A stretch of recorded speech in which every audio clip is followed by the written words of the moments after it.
If you've been doing everything right, eating clean, exercising, but somehow you're still not feeling your best, your energy's dragging, your memory is slipping, and it's frustrating because you know there's more to your potential, well, what if the issue isn't just in your routine, but it's deep down inside your cells? You're investing in the best supplements, working out regularly, and sticking to a clean diet, but if your cells are stuck in what's called cell danger response, all the hard work might not be paying off as it should.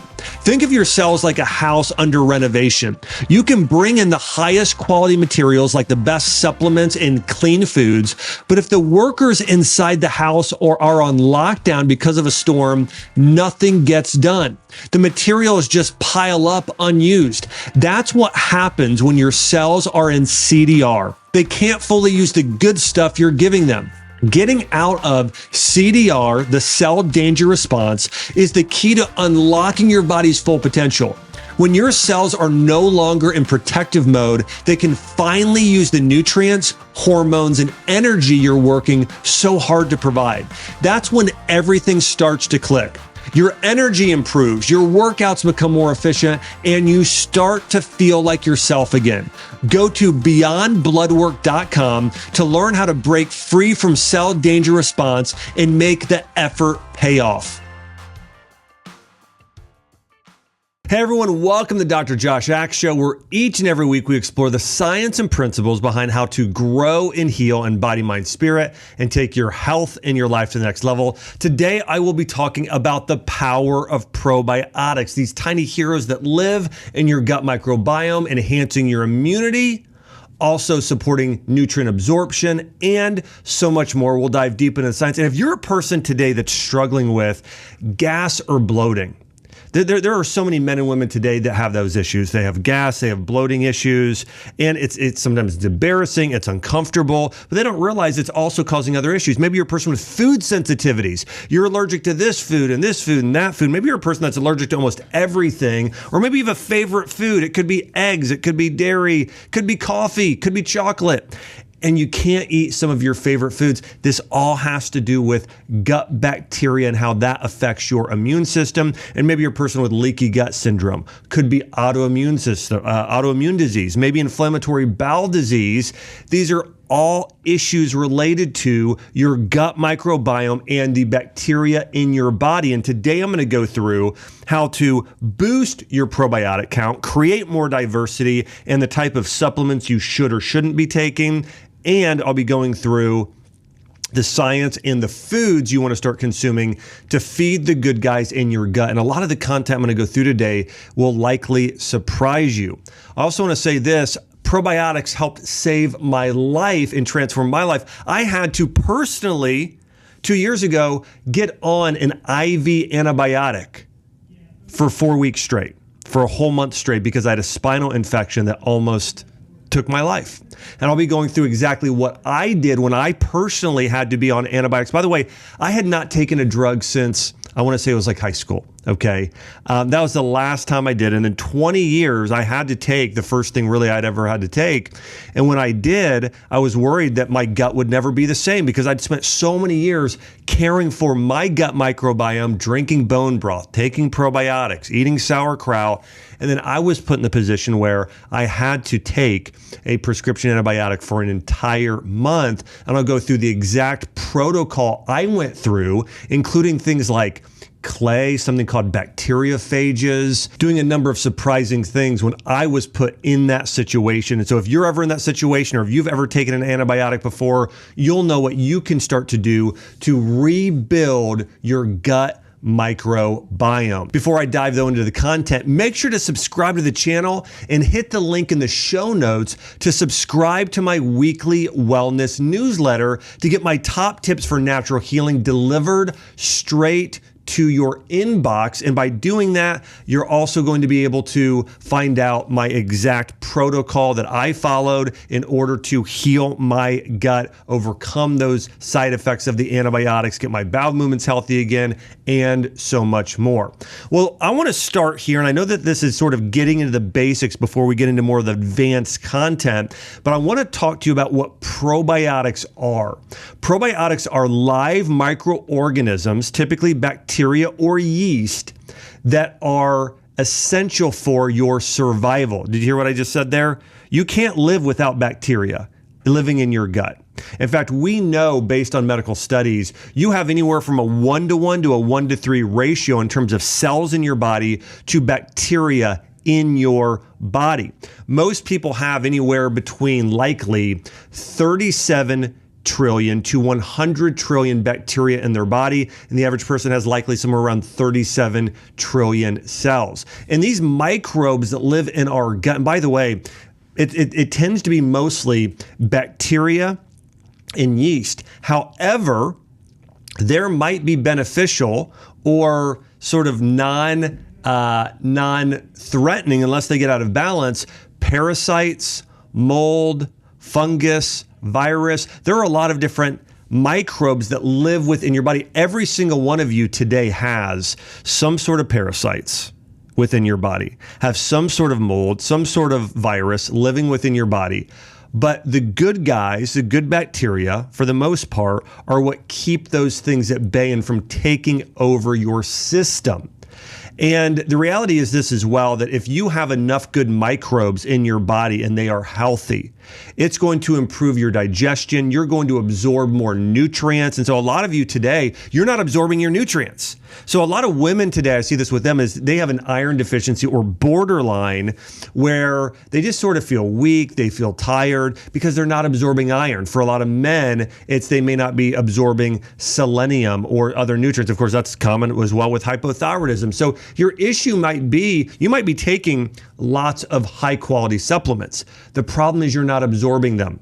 Another thing we know that's critical when we talk about the microbes in our body is immune function and even mental health. You have a gut-brain connection. And so if you feel depressed, if you feel anxious, if you feel lack of motivation, this can all be tied to the microbes in your gut, in your body, and it's critical. You're doing the right things of everything from fermented foods to supplements to maybe consuming raw local honey, to getting more polyphenols in your diet.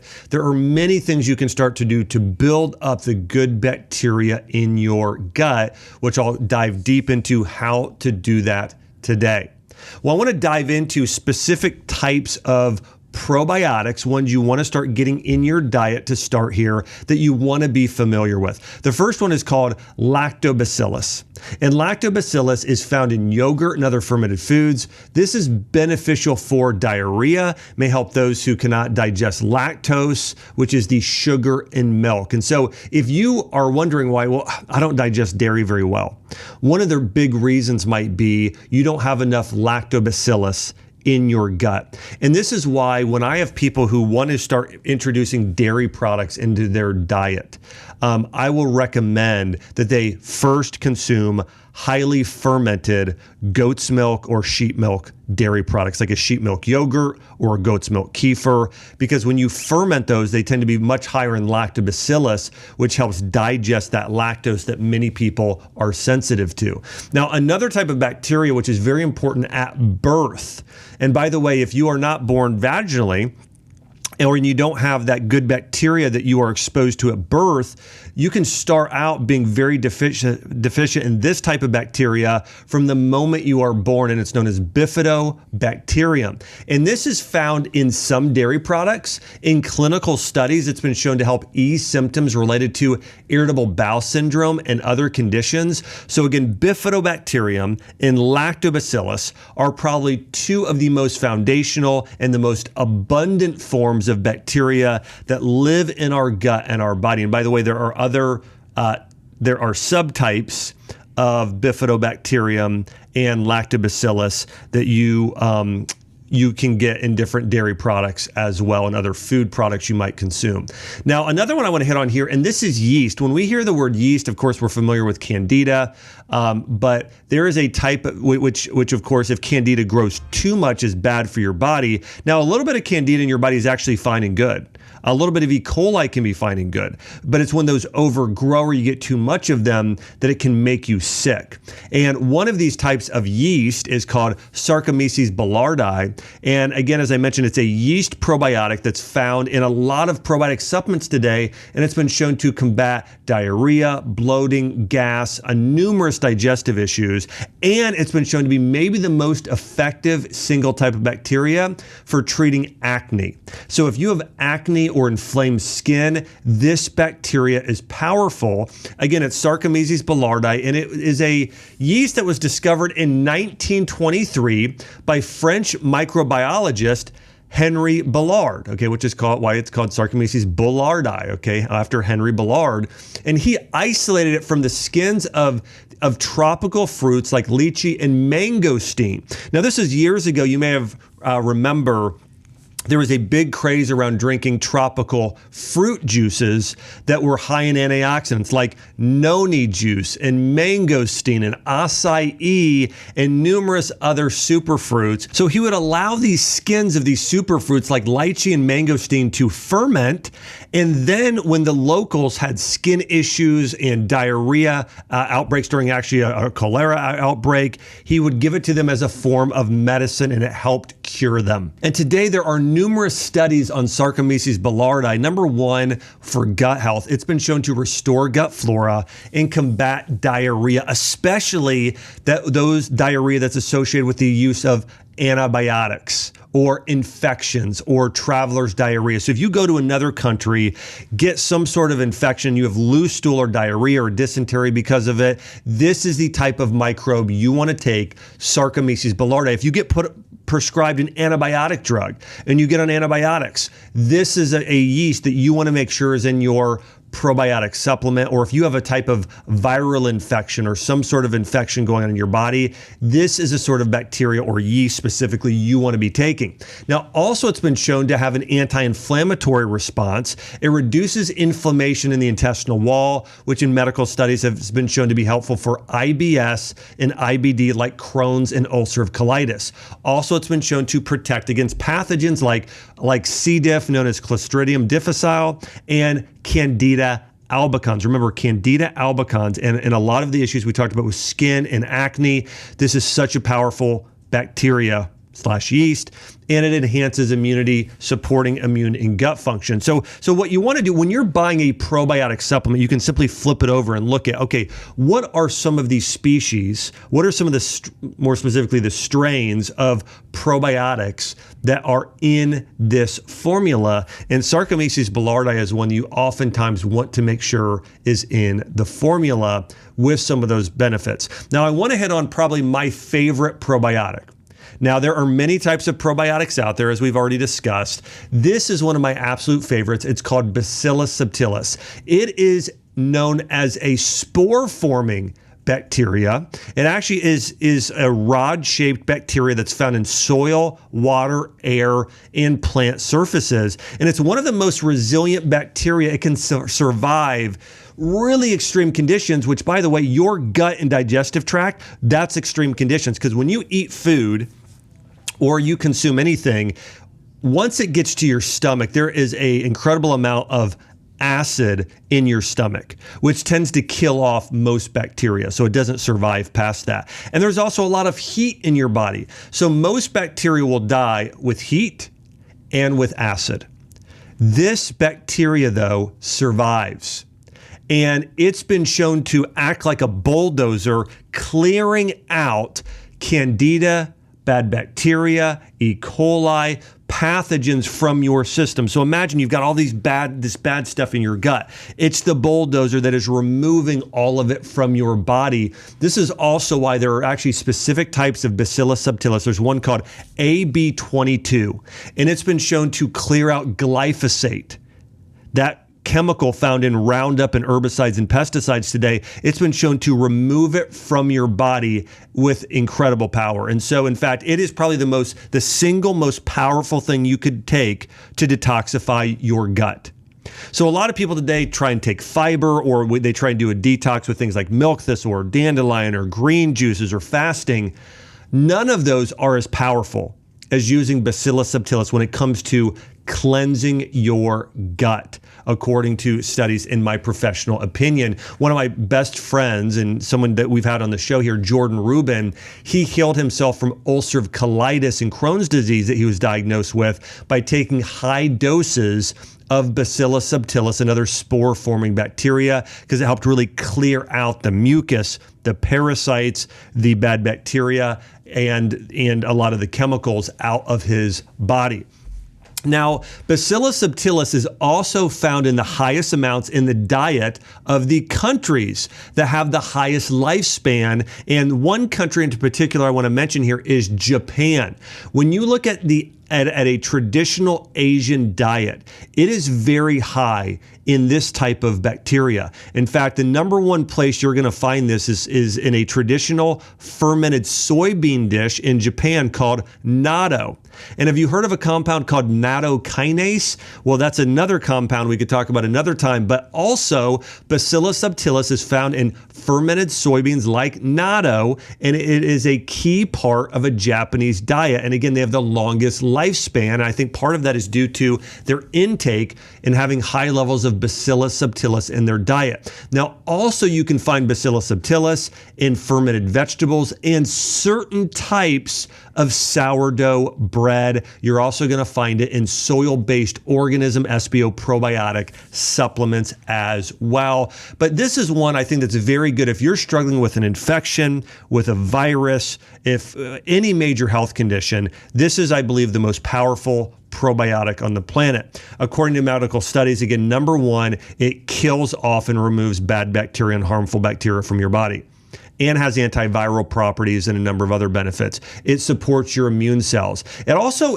supports enzyme production. If you're a person that isn't digesting food well and you have food sensitivities, this probiotic, Bacillus subtilis, helps your body create more protease and amylase, which will help you better break down and digest your food. So this would be very good if you have celiac disease or autoimmune disease.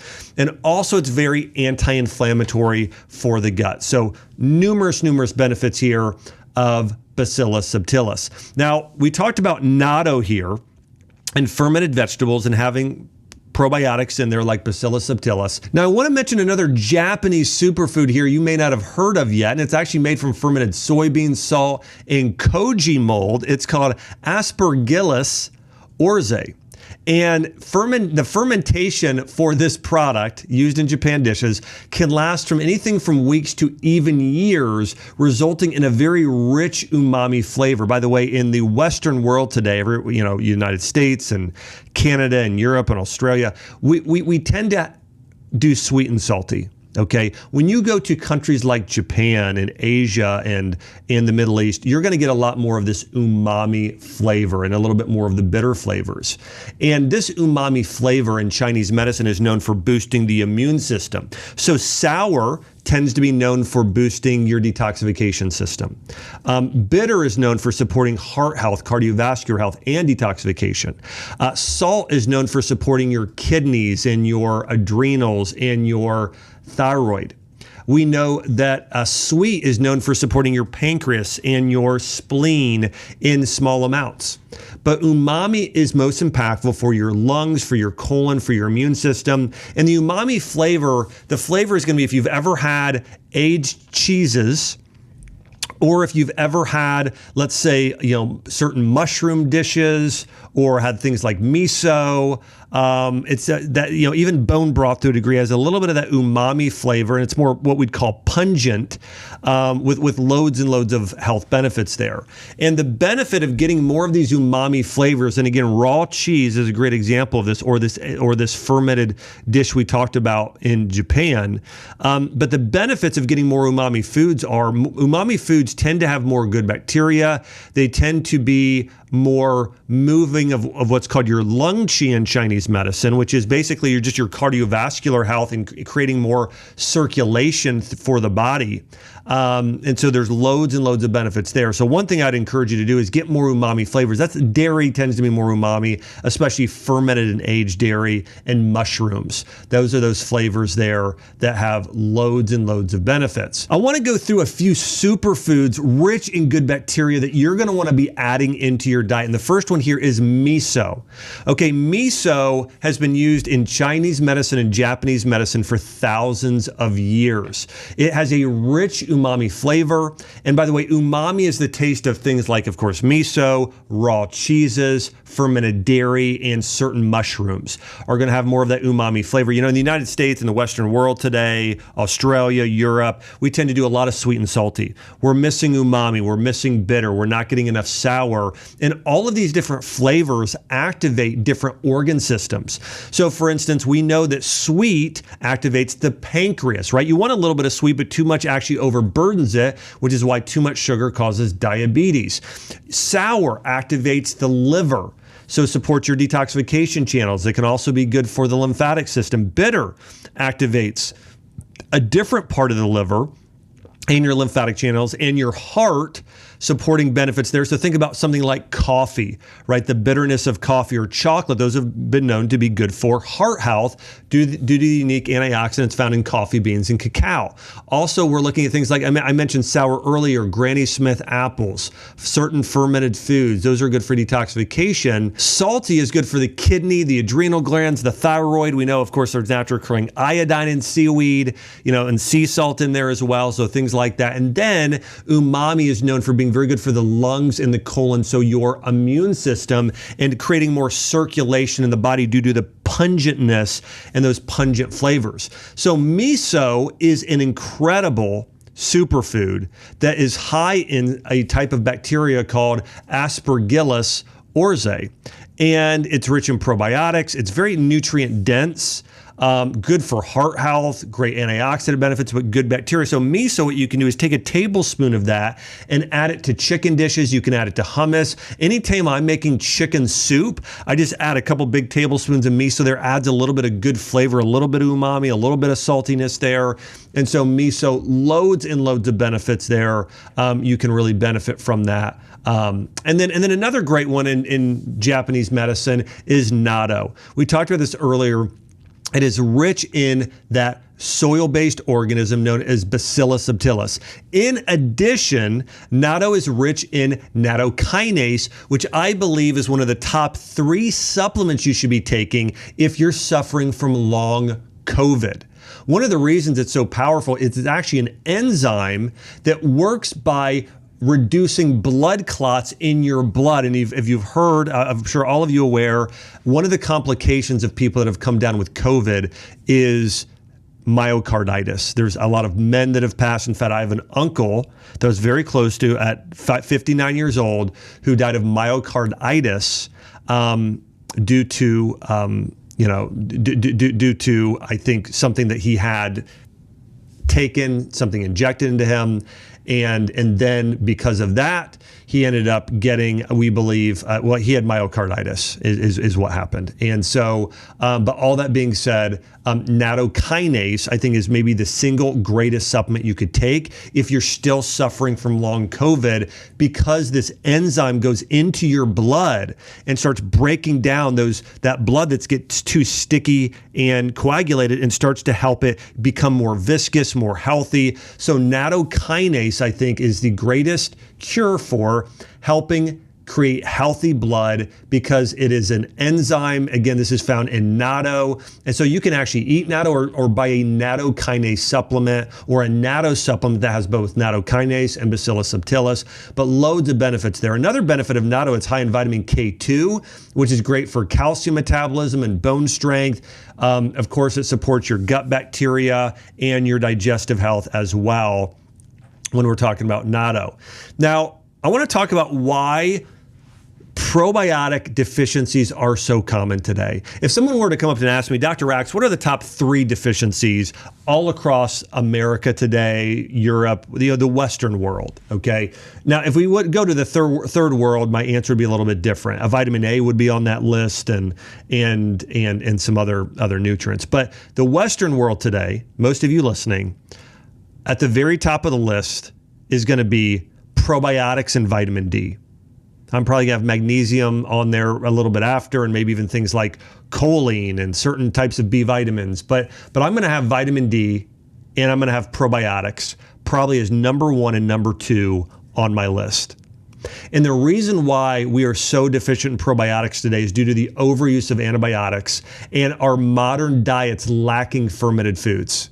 Before refrigeration, think about it, we've only had refrigeration around probably for the last, I don't know, let's call it 150 years or so. Not very long. In fact, that might be too long, because I think probably not until I'm guessing around the 1920s is when probably more people started using some. In fact, what's interesting, I remember my grandmother telling me that her mom, who I was blessed to be able to meet, my great-grandmother, she was the first person on her street to have a refrigerator and an ice maker. And they said that kids would sort of line up down the street to get ice cubes when they first got this freezer and refrigerator. And so this would have been back probably in it would have been back in probably the 1930s, 1940s. And so all that being said, refrigeration has not been around that long. So what did people do before? Well, they fermented their foods. I mean, I remember my grandmother as well doing lots of canned foods, right? So they would do beets, they would can their beets and and create pickles and do sourdough breads and things like that so it would last longer. So our modern diet lacks good bacteria. The other thing is, so I'm going to first dive in here into the antibiotics, then get into the fermented foods you want to be eating, and then I'm going to get into some other things in terms of probiotic supplements and things you really need to be conscious of doing to boost your bacteria. So the first thing is, here are the top 10 antibiotic exposures that are killing the good bacteria in your gut. Number 1 is prescription medication. When doctors prescribe antibiotics for bacterial infections, this is the most direct way people consume antibiotic drugs. And there was a study that came out, and when I had Dr. Marty Makery on here recently, he came on and shared this statistic, but it's something like over 90% of infections, especially viral infections or things affecting the lungs and sinus cavity, those are, I want to say it's like 98% of the time, those are viral infections. However, when someone goes into their doctor with one of those conditions, more than 50% of the time they're prescribed an antibacterial drug, an antibiotic drug, which does you no real good. It is not going to kill the virus. Bacterial drugs do not kill viruses, okay? And so what happens when you do that, by the way, it should be a form of malpractice. If you bring your kid in with an ear infection, as an example, to your doctor, and they prescribe an antibiotic drug, I mean, again, it's malpractice. They are not prescribing the right thing for the right condition. And they're just trying to make money, or they're very uneducated. And so you don't want somebody that's uneducated and unqualified and unwise treating you and your child with something that could ruin their health long term. And so this is the number 1 thing: prescription medications. Antibiotic drugs are the most common. Birth control pills have antibiotic-like properties. They create yeast overgrowth. They cause estrogen to increase, which causes bad bacteria to overgrow. So contraceptive drugs are probably the second on this list, and there are numerous others. There's hardly a drug without a side effect, and many drugs, prescription medications, kill off good bacteria in your gut. Number 2 is household cleaning products. If you're using Clorox bleach in your home, if you're walking into stores where they've used Clorox and chlorine in swimming pools, that's another one, chlorine in swimming pools. When you're exposed to household cleaning products and these chemicals that are found in your home and in places of public usage, those kill off good bacteria in your body as well. Number 3, animal products. Antibiotics are frequently used in agriculture, especially in livestock, to prevent disease and promote growth, leading to residual antibiotics in meat, dairy, and other animal products. Did you know that 80% of the antibiotics prescribed today are given to animals? So 80% of the total volume of antibiotics used in the United States go to animals. And so when they consume those antibiotics and then you drink their milk, let's say, you're getting that antibiotic residue in your food. And this is found in their meat and their dairy products across the board. Number 4, non-organic fruits and vegetables. Residual antibiotics can be found on crops treated with antibiotic-containing pesticides or grown in soil with antibiotic residues. This is where glyphosate, this is what we're talking about here with glyphosate. I've had people say to me before, well, eating organic versus non-organic isn't that big of a deal. It is a big deal. Because of glyphosate, because of forever chemicals, because of all the herbicides and pesticides, these chemicals have antibiotic properties that kill the good bacteria in your gut. And studies have shown generally organic foods are a little bit more nutrient dense. They're not always more. Now listen, if you do your own garden or go to a local farmer's market, buy it fresh, it is more nutrient dense. But also, even if it's organic and it's not more nutrient dense, if you're buying, because listen, sometimes you have organic food that's shipped from Mexico up to the United States, and they picked it before it was 2 to 4 weeks even ripe, and so it's not fully that nutrient dense, maybe much more than a non-organic. But the reality is this, at least it wasn't sprayed with chemicals and pesticides that are going to destroy your bacteria. So eating non-organic fruits, vegetables, grains, other products is another source of antibiotics. Number 5, aquaculture. Similar to livestock, antibiotics are used in fish farming to prevent diseases, and traces can remain in seafood. So if you're doing Atlantic salmon, which is always farmed, you're going to be getting antibiotics from that product. Number 6, contaminated water. I mean, I did by the way, if you have not watched this episode, I would go back and watch or listen to it when I went through water quality. I went through the top cities in the United States that have the worst water and the best water. And not surprisingly, I went through places like, I want to say some of the ones I remember Michigan. There were a few cities in Michigan where the water was just absolutely terrible. I want to say there was places in Arizona. I mean, it was, Florida. There was just really bad water in a lot of places in a lot of cities. And if your water isn't very clean, it's going to, obviously, listen, they had found everything in there like estradiol. So literally birth control and female hormones and medications in the water supply, bad bacteria, antibiotics, all kinds of things. And of course, fluoride, chlorine. If you got fluoride and chlorine in your drinking water, those kill off. I mean, why would they put chlorine in water? Well, it's to keep bacteria at bay, right? But if you have large amounts of that and you're drinking it all the time, it's going to kill off a lot of the good bacteria in your body. Number 7, exposure to antibiotics. Hospitals and healthcare settings. Exposure to antibiotics can occur during hospital stays or medical treatments where antibiotics are commonly used to prevent or treat infections. Number 8, here is a big one I saw coming out of COVID. Hand sanitizers and soaps, okay? Now, listen, we just got back from a family trip to Park City, Utah. And if we have our 4-year-old and our 1-year-old and we're bringing them into public bathrooms, or our daughter's touched everything imaginable or been on the floor crawling like they do, then what we do, we bring this hand spray that has essential oils in it, and I think a little coconut oil, and we rub their hands with that. It's essential oils. That's all it is. And that's what we do.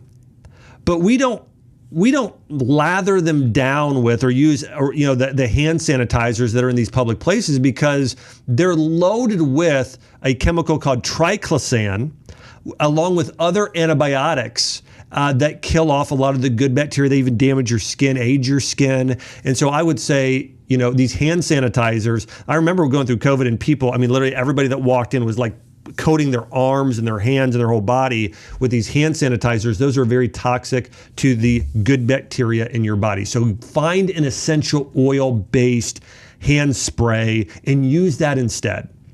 Number 9, pet medications. You know, pets are often prescribed antibiotics for infections, and improper disposal of these medicines can lead to environmental exposure. And number 10 is almost every other food out there, okay? Most foods, it's not just fruits, it's not just vegetables, it's not just dairy, it's not just meat, it's also things like coffee beans, it's your herbal tea, it's all of these foods that you're consuming. If they're not organic, almost all of them have been sprayed with some sort of chemical that is going to kill off good bacteria in your body. Now let's talk about the modern diets and the lack of fermented foods we have today. Modern lifestyles have greatly reduced our exposure to natural good bacteria. And I want to say, I remember reading a study years ago that said that if we would go back about 100 years, close to 50% of jobs were agriculturally related to growing or preparing or providing some sort of food for people.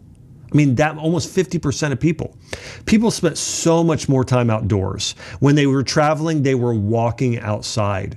And here's the reality: the less time you spend outside, the less good bacteria you'll have. There are studies that show if you garden, for instance, your good bacteria diversity goes up tremendously, sometimes doubles and triples. And so if you can expose yourself and have your hands in the dirt and be walking outside in nature and just spending more time outside, it has tremendous value for building up the good bacteria in your gut. And one of the greatest things you're going to get are these soil-based organisms we talked about earlier, which you get from the dirt. I wrote a book years ago called Eat Dirt. And in this book, by the way, it was the first published book I've done. And it's still popular today. I have people come up to me saying, I read your book. And the book was really all about how to heal leaky gut syndrome and how to boost your immune system. And in this book, I go through how, like, if you pull carrots or beets out of the ground, even if you wash them off, there's still kind of little brown specks on them. Like, carrots are not this bright, vibrant orange only like they are under the surface. Or if you look at those sort of chlorinated baby carrots that are peeled and sprayed with the chlorine, they kind of glisten. You'll see, okay, well, there are no soil-based organisms on there. But if you go to your farmer's market, you'll see those little brown specks. Those are actually soil-based organisms. And there are studies that show that if you consume those foods locally that have those soil-based organisms, you're better going to digest the food. Because remember what I wrote, what I shared earlier. Soil-based organisms like Bacillus subtilis, they actually create enzymes that help you better break down and digest your food, which will also reduce food allergies and sensitivities.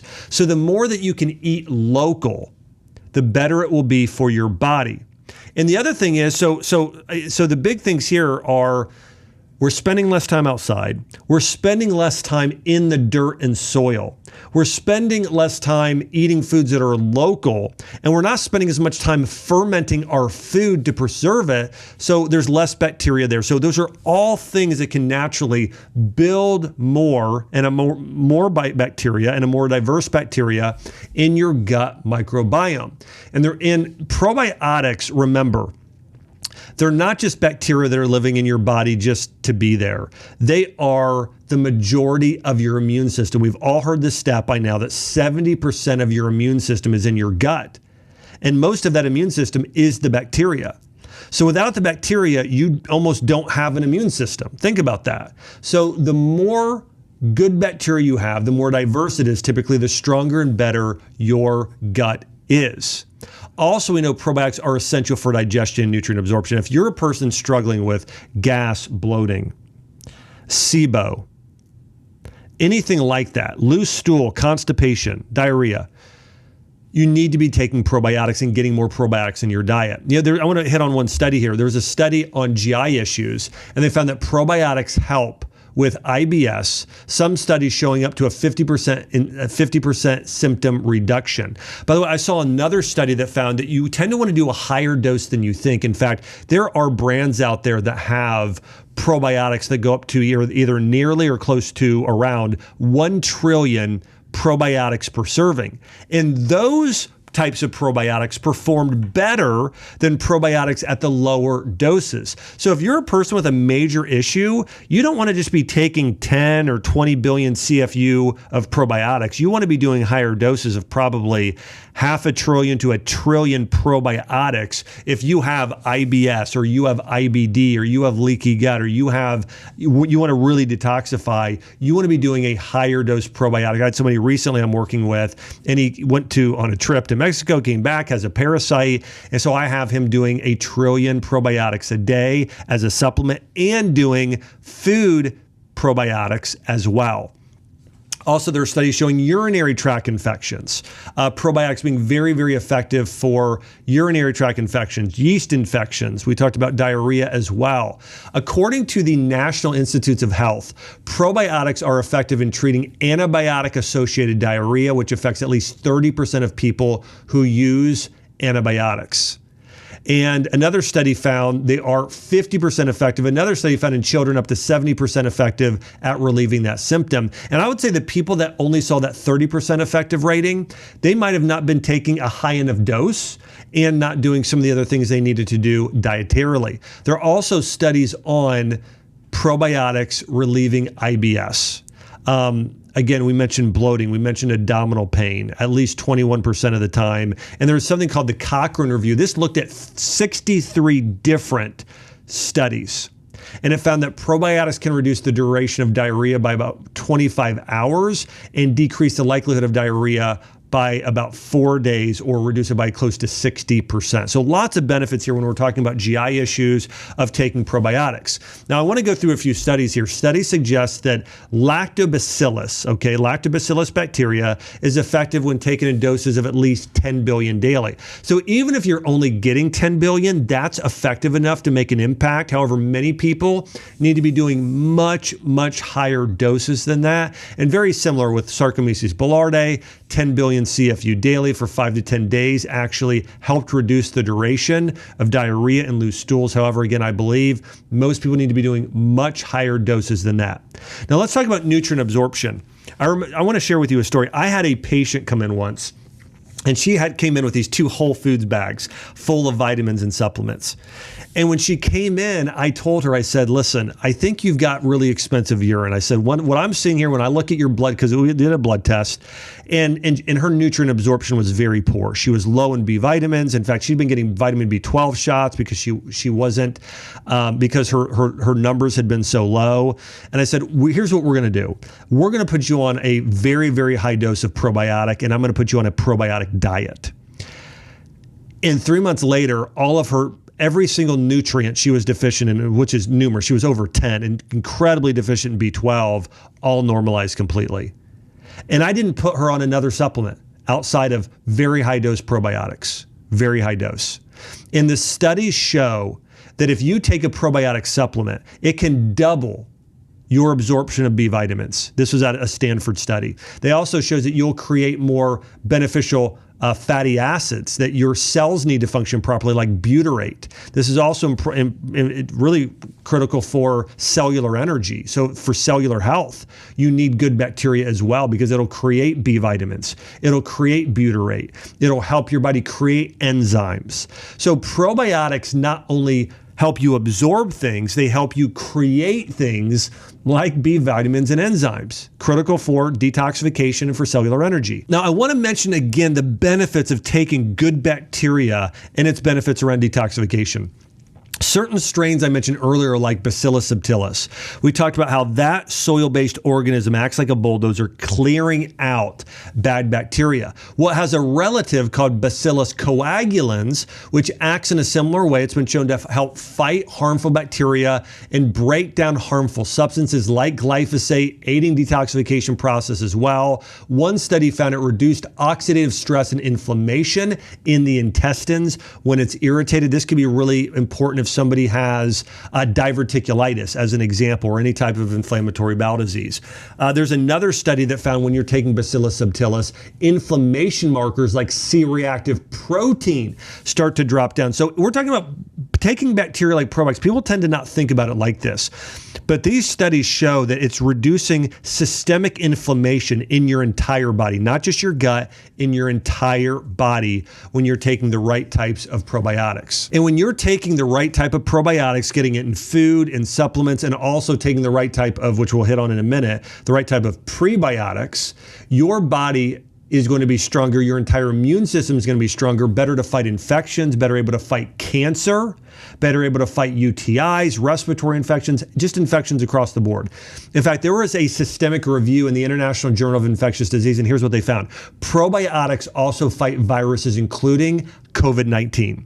Here's what the medical study states word for word. The review states, due to antiviral and immune modulating activities and their ability to stimulate interferon production, we recommend the use of probiotics as an adjunctive therapy to prevent COVID-19. So when we're saying about COVID, when we're talking about the rhinovirus, when we're talking about regular colds and flus, probiotics are effective for strengthening and boosting your immune system in fighting these even viral infections. Now, and here's another big one. You know, I mentioned earlier that so many medical doctors are overprescribing antibiotic drugs for kids specifically.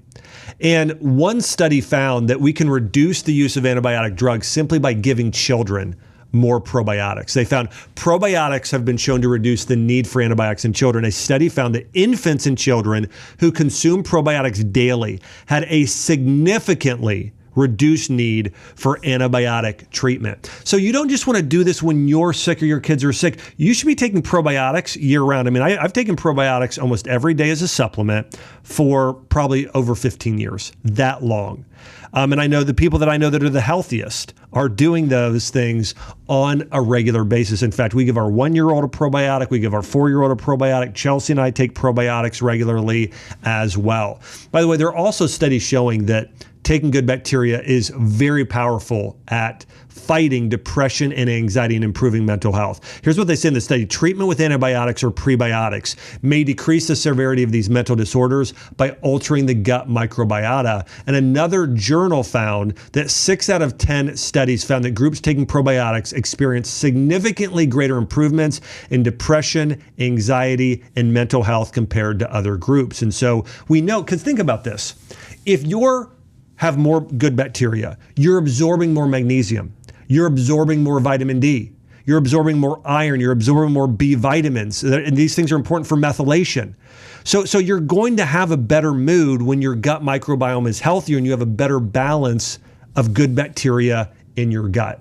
And so there are so many benefits we're talking about here when we're looking at good bacteria. Here's another surprising one. And by the way, when I started looking at good bacteria and probiotics, I mean, it was kind of like almost everything from longevity to digestion to mental health to cholesterol levels. Listen to this one. Those who take probiotic supplements have lower cholesterol. Here's the mechanism. Bile salt hydrolase activity. Probiotics increase this activity, which necessitates the production of more bile acids from cholesterol, thus reducing blood cholesterol levels. So it's important. This is also important for gallbladder and liver health. You know, binding of cholesterol in the intestine, this reduces the amount of cholesterol absorbed into the bloodstream. So what's happening here, when you have bacteria, more probiotics, it's acting as an enzyme as well, which means it's helping break things down. It's helping remove things. It's getting the cholesterol from your blood into the areas of the body where they need to be in order to repair, help heal your brain, help heal your cells, help create hormones like testosterone and estrogen and progesterone. So good bacteria helps with all of these mechanisms in the body. They also help with the production of something called short-chain fatty acids. Now, you may have heard of medium-chain fatty acids found in coconut oil, and there are loads of benefits of medium-chain fatty acids for brain health, especially in cellular function. But these short-chain fatty acids actually are critical for liver health, for cholesterol health, for heart health. They help regulate your overall cholesterol metabolism. And there's a large study done where they compiled 30 different studies.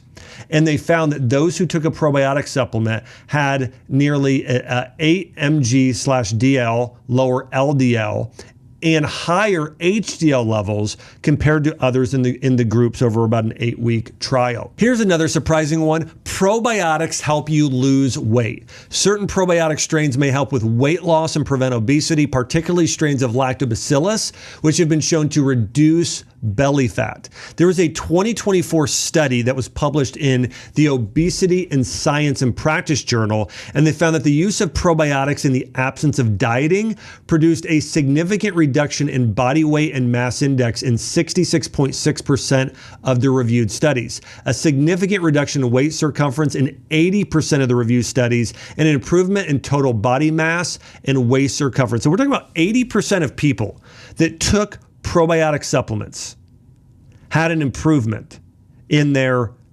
body fat percentage and in their waist circumference and how they actually physically looked. 80% by just taking a probiotic supplement. This was just this last year, 2024, seeing these benefits. It's really incredible here. And there are so many more studies on this. There's another 12-week study that found this. And in this study in particular, they were looking at lactobacillus as the probiotic. But we've seen here loads of benefits. By the way, as I mentioned earlier, remember, you have a gut-brain connection. You also have a gut-skin connection. Probiotics are crucial for skin health. Everything from allergies, acne, dermatitis, eczema, psoriasis in children and in adults. So if you've got a skin issue, you tend to want to do much higher doses of probiotics as well. And again, I don't think people are doing a high enough dosage oftentimes, or doing enough prebiotics and postbiotics with it as well, which is what I'm going to talk about here in just a minute. I want to mention two last benefits here when it comes to probiotics. One of those is being lifespan. Research has found that those who take probiotics can get more bacteria in their body, age slower. In fact, the microbiome plays a crucial role in the way you age. As we age, our cells respond to stress by entering a state called cellular senescence, where your cells stop dividing, but they remain metabolically active, sometimes secreting inflammatory compounds. Okay. Now, what happens when your gut microbiome is healthy? This influences that. In fact, this is sometimes called not just cell senescence, it's called immunosenescence. And this is where your bacteria in your gut starts affecting cellular behavior through the production of microbial metabolites linking gut health to other areas of your body. There's ongoing research on this, but basically these bacteria help with clearing out these senescent cells, helping you age more slowly. Also, lastly here, I want to mention the most profound thing you're going to ever hear about probiotics, and it's this. They not only affect you, they affect your kids and their kids and their kids, generations to come through the power of epigenetics. Emerging research indicates that maternal probiotic supplementation during pregnancy, so the mom, when she takes a probiotic, influences both her health and the health of her offspring via impacting DNA methylation of things, even like obesity genes. So think about this, whether your child's going to be overweight or not can be dependent upon if the mother has a healthy gut microbiome and if she takes probiotics. Listen to this, a study examined the effects of probiotic supplementation during pregnancy on DNA methylation in mothers and their children. Here were the findings. Probiotic intake led to significant changes in DNA methylation levels of obesity and weight gain related to gene promoters in both mothers and offspring, suggesting a potential mechanism for long-term health, whether the children were overweight or not. And also a meta-analysis, so this is a review looking at multiple studies, found that when a mother takes a probiotic, it influences the health of the offspring, the growth of the child's intestinal health, including their allergies, whether they have IBS, a number of other intestinal issues, their immune development, and even their neural development. So we see here that if a mom takes probiotics, and by the way, I mean, it's not just a supplement, it's eating probiotic-rich foods, it's doing the right things for their gut health. It has a tremendous impact not only on their health, but the health of their kids. So probably as much as any other supplement out there you could take or any other food you could take, if you get more probiotics, it's not only affecting you, it's affecting future generations. And as we talked about, these scientific studies show a correlation between low probiotic levels. By the way, if you don't have enough probiotics, people tend to be more overweight, have more immune system disorders, more GI issues like IBD, diarrhea, and constipation, potentially more neurological conditions like ADHD and autism, according to the studies. Now, conditions that are benefited by probiotics, we've hit on so many, but we talked about digestive disorders. Again, we talked about infections, especially infections related to diarrhea.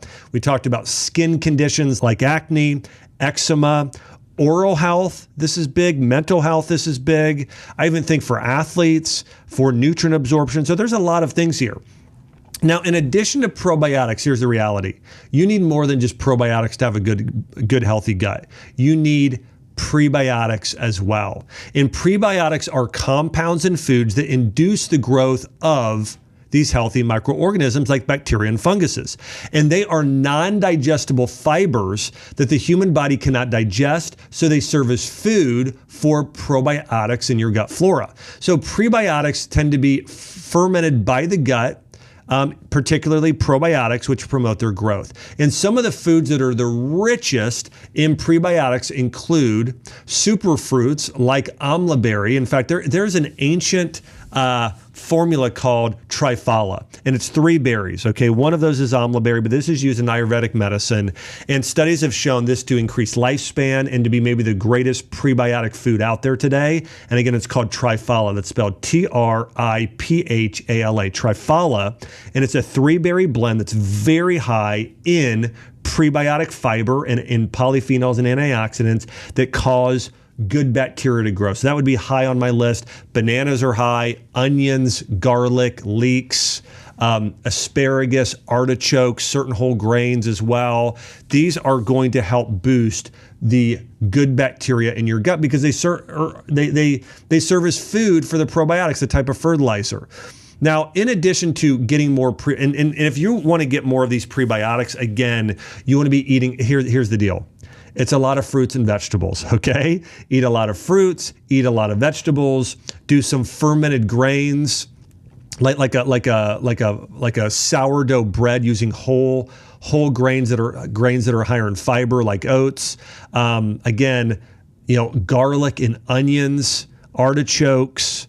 But it's a lot of fruits and vegetables. That's the reality, especially berries, fruits, vegetables, figs, these sort of foods. These are going to act as prebiotics more than anything.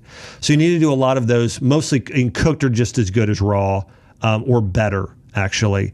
So a lot of fruits, a lot of vegetables, a lot of herbs, a lot of spices, things high in polyphenols like matcha green tea. These are also going to act as prebiotics for the gut. And then mushrooms, that's another group, very, very good for prebiotics. Now, when it comes to postbiotics, so imagine this. You have a cow that's eating grass, okay? The cow is the probiotic. The grass is the prebiotic. The poop coming out of the cow, those are postbiotics. So when a probiotic goes and consumes a prebiotic, it releases postbiotics. These are bioactive compounds produced by food-grade microorganisms during the fermentation process. And these include metabolic byproducts such as short-chain fatty acids. So we've talked about medium-chain fatty acids, short-chain fatty acids, which are great for gut health. It could be functional proteins, peptides. So your body actually produces peptides on its own. A lot of times people go and get these injected in their body. There's lots of benefits of that form of medicine, but also your body will create its own with postbiotics. And overall, these postbiotics can create a better environment for prebiotics to grow and probiotics to grow within your gut as well. And next up is parabiotics. Now, parabiotics act as a benefit to probiotics, though it tends to be more non-directly. And I want to explain sort of the relationship here as we've talked about prebiotics, probiotics, postbiotics, and parabiotics. And I want to give an example in gardening. Probiotics are the seeds of the live plants. Okay, so if you want to plant a tomato shrub or a fruit tree, whatever it is, the probiotic is the seed. Prebiotics are the soil and the water. They're the nutrients that help that seed grow into a flourishing plant. Postbiotics are the fruits that will be produced from the plant. Okay, so postbiotics could be the tomato or the apple or the blueberry, but it's one of those fruits that's produced by the plant. Parabiotics are like the compost that help the seed and the plant grow. They're helpful even when they're not alive, okay? And so you really want all of these things in order to help you create a healthy, flourishing gut microbiome. So again, you can be as healthy as possible. I want to walk you through now some of the most probiotic-rich foods, prebiotic, postbiotic, and parabiotic-rich foods that are out there today. Number one, probiotics. Let's head on the most probiotic-rich foods. Yogurt.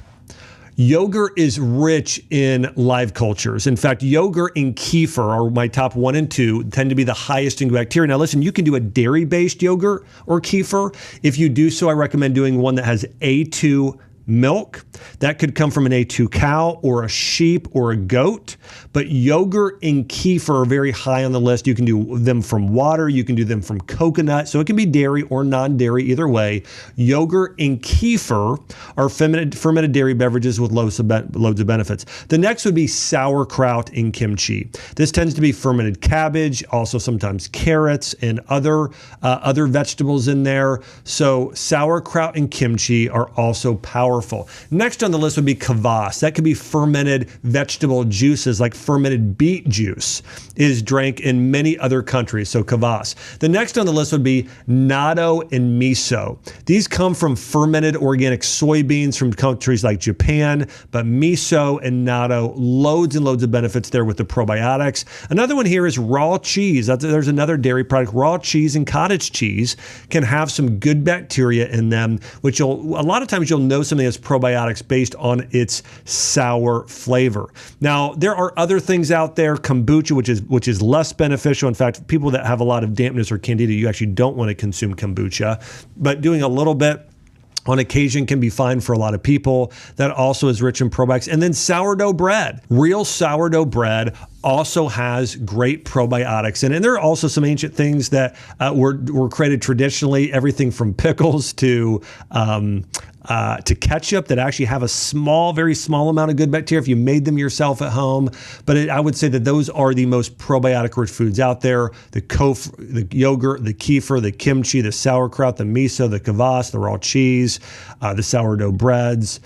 Some of the other fermented foods are going to be the highest on the list. The next are my favorite prebiotic foods. These are foods rich in prebiotics that help feed probiotics. On this list, we have triphala, that incredible Ayurvedic blend, garlic, onions, asparagus, bananas, not fully ripe, chicory root, Jerusalem artichoke, and oats are some of the most prebiotic-rich foods out there. And then we've got postbiotics.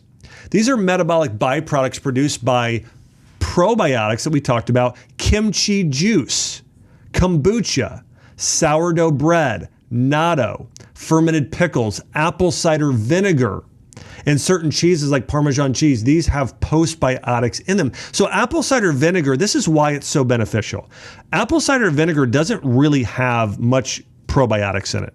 Okay, it's low. There can sometimes be a small amount, but it's not very high in probiotics. However, when you taste apple cider vinegar, that sour taste, that acetic acid, that is a postbiotic that is the fruit of fermentation that has loads of benefits for everything from weight loss to improving digestion. So again, postbiotics can have major benefits there as well. And that's going to be things we mentioned like kombucha and kimchi and an apple cider vinegar, even sourdough bread. They're going to have those postbiotics. And then prebiotics this tends to be when heat has killed or inactivated probiotics, but there are still benefits. So for instance, if you drink a yogurt drink that's heated up, that will have prebiotics in it. Heat-treated kimchi, heat-treated miso. So if you put miso in a hot soup for a long time, some of those bacteria will stay alive, some will die, but there's benefits there still. Sourdough crackers. So when you heat up sourdough, some of the bacteria dies, some of it, though, turns into prebiotics. And then prebiotic supplements. So that's where you're going to get some of those prebiotics. And when you are out there buying those supplements, you want to really focus on buying one that's predominantly a probiotic and also one that might have a prebiotic and a postbiotic in it as well. And you want to look out for those. Remember, number one, look out for those soil-based organism strains, the Bacillus subtilis, the Bacillus coagulans, the Bacillus clausii. Also look out for Saccharomyces boulardii. Those are the biggest ones. And then Lactobacillus and Bifidobacterium, you can mostly get those from your food like yogurt and sauerkraut. So you can get most of those there, but you can also look out for those strains and those species in food as well. And remember, when buying a probiotic supplement, the soil-based organisms tend to be the best because they're the most resilient to heat. So lots of benefits there of the SBOs. Now, when it comes to dosage, listen, you can take anything from 10 billion daily to over 1 trillion daily. And when I have people that have major health issues, I have them take 1 trillion probiotics daily, or 500 billion daily. Now, if you're a person and you're saying, hey, I just want to do a maintenance dose, then you can do around 50 billion daily or something like that as sort of an ongoing doses, or even as low as 10 to 20 billion. But if you really have a health condition that you want to heal from, you tend to want to do higher doses. And listen, if you've ever taken an antibiotic drug, or you will in the future, which I hope you never have to, but if you or your kids ever have to, I want to walk you through the protocol that I believe helped me save my health. So many of you know that a couple years ago, I was diagnosed with a spinal infection and didn't walk for an entire year. I went in for a very simple medical procedure that was all natural, actually. And when they actually went into my disc with stem cells, my disc got infected. And I had a bacteria that was growing in my disc. In fact, I had an infection that not only went from my disc, it went into my bone, my L5 vertebra, and then went by my spinal cord. I have an abscess that got into my spinal canal. And I met with an infectious disease doctor, and he said, Josh, you may never walk again. You could be permanently disabled. This infection is spread, and you could likely have surgery. And he said, I'm going to recommend, likely you're going to be on antibiotics for 3 months straight. Well, I went and did a lot of research, and I started to research on, well, how can I heal faster, more completely? And I came across a study on hyperbaric chambers. And how if I got in a hard hyperbaric chamber every day for 30 days, it could help reverse that issue. And it actually could cut the antibiotic time down to maybe just 1 month from 3 months. So I started getting in a hard chamber, hyperbaric chamber every day. And then I decided, you know what, this is life-threatening. I am going to get on an antibiotic. I got on an antibiotic IV. And when I was on this antibiotic, I decided I want to do everything I can to protect my gut and my cells. And by the way, if you take an IV antibiotic, it's a little harder on your cells than your gut. It's still hard on your gut, but it's hard on your cells and gut. When you take an oral antibiotic, it's harder on your gut and not quite as hard on your cells, but still hard on both. And so I said, okay, I want to do everything I can. And so I met with actually Jordan Rubin and with an amazing functional medicine doctor named Gezagoli. And we laid out a protocol for myself. And here's what I did. I consumed 1 trillion probiotics daily as a supplement. Okay, 1 trillion. And so you're right. You might go and see 1 billion. So yes, this would be 1,000 times higher than that. So I took that daily. I also went and took a triphala powder. Okay, that's a prebiotic supplement. I then did a little bentonite clay. I did it wasn't very much, by the way, because I didn't want to become constipated. I did like 1/8 of a teaspoon, so a very small amount of that. And then my diet was a lot of berries. I did something called rice congee. I did some wild organic meat, but it was basically berries, steamed vegetables, a little sweet potato, and then it was a lot of organic meat, and I did some sauerkraut, and I did some coconut yogurt, okay, as well. And so that's sort of what I did for my food. And in addition to that, I did methylated B vitamins. That was very important because methylated B vitamins are important for cellular health, mitochondrial health. I wanted to protect my cells. I also did glutathione, and I got an IV at least once a week, if not more. It's called a Myers cocktail of very high B vitamins and glutathione and vitamin C to protect my cells. I was going through this. I also, at certain times, took something called bacteriophages. They're a type of a provirus that are good for the body. But I would say if you're in this position, and then I did organ supplements and capsules. But if you ever have to take an antibiotic, here's what I would say the most important things to remember are. Number one, do a very high dose probiotic. 500 billion to 1 trillion daily. Take a methylated B vitamin. Those are, I think, the two most important supplements, and maybe even like a triphala powder, and then eat a lot of the berries, the steamed vegetables, the wild organic meat, and things like that. So I think those are the most important things to do if you get put in that. And then if you get in a hyperbaric chamber, that's really, really good for your bacteria and for helping fight that as well. So I would say those are the top things on the list that I did in order to help save my gut. What was amazing is I never had, even from a whole month, I never had the antibiotic diarrhea from that, never at one single point. And I think it was because the high doses of the probiotics and prebiotics I was eating every single day really helped negate that, along with a little bit of the clay and the B vitamins and then the Myers cocktail. So that's what I did in order to help save my gut. And if you're ever in that position, which I pray you don't have to be, but if you do, I would follow that same protocol I just shared with you. Now remember this, we are exposed to antibiotics everywhere. There is antibiotics in our water supply, antibiotics in our food supply, antibiotics in our medications, antibiotics in our cleaning products. Everywhere we go, there are antibiotics, and they're killing the good bacteria in our gut, which is 70% of our immune system. It's critical for our brain health, our liver health, our thyroid health, our hormonal health. You've got to make sure you've got enough good bacteria in your gut supporting the health of your gut microbiome. Remember this, you've got to be getting enough probiotics in your food and supplements. You need prebiotics, you need those postbiotics. You need to allow these microorganisms to flourish. And it is one of the top 2 things I believe we're deficient in. And so it's sunshine and it's soil for the most part. It's sunshine and it is this good bacteria that most people are missing today. And so if you can follow this advice, I know it's going to make a big impact in your health. So listen, if you've got an issue like inflammatory bowel disease, if you have gas and bloating, if you have leaky gut, autoimmune disease, multiple food sensitivities, weak immune system, any of those issues, probiotics should be a key part of you healing. One question I have got frequently is what about SIBO, small intestinal bacterial overgrowth? If you have that, you're going to do better with the soil-based probiotics. You won't do as well with the others. So start with the soil-based organisms and don't do any others if you have SIBO specifically, because I know I'm going to get that question. Hey, I want to say thanks so much for tuning in here to the show. Hey, I want to encourage you. Most people don't know the truth about probiotics. I want to encourage you to share this episode. There are millions of people that don't know that they're bacterial deficient.